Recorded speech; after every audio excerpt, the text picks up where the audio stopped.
ऊपरी दरगाह के हिस्से में, उसको मैंने भी देखा है।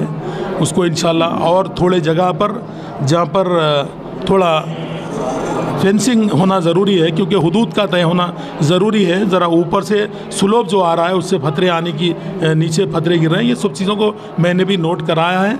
इंशाल्लाह उसको हल करेंगे और आने वाले दिनों से इंशाल्लाह आने वाले, अभी मैं 2 साल वक्फ बोर्ड में हूँ, मैंने पहली बार इस दरगाह को विज़िट किया। मैं वादा करता हूँ ना लैट्रिन या टॉयलेट को किसी चीज़ को पैसे नहीं लिए जाएंगे इंशाल्लाह। ये मैं बोर्ड में भी उठाऊंगा इस बार मसले में, मीटिंग में।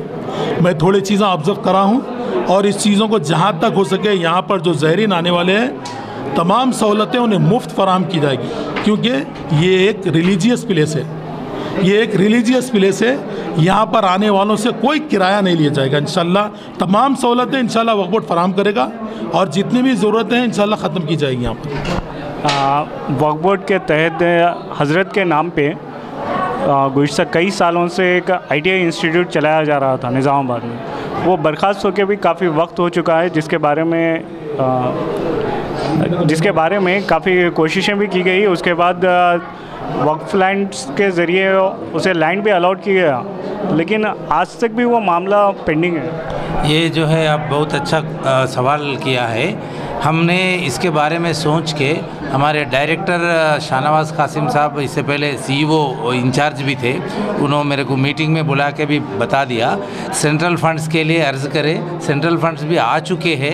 जल्द से जल्द इंशाल्लाह नेक्स्ट एकेडमिक ईयर से ITI में नया कोर्सेज़ के साथ, नया ब्रांचेस के साथ, जो अभी चल रहा वो पुराना ट्रेड्स थे ITI में, नया ट्रेड्स के साथ ITI नया खुलवाएंगे इंशाल्लाह। उसके लिए सेंट्रल PMJVK का एक MSDP multi sectoral development programme के ज़रिए फंड्स आ चुके हैं। हम वो कंस्ट्रक्ट भी करेंगे 1 ईयर में और ITI को फिर पुराना जो उसका रोशनी था उसका वापस लाएंगे इंशाल्लाह। मैं इसका सख्त कोशिश करूँगा।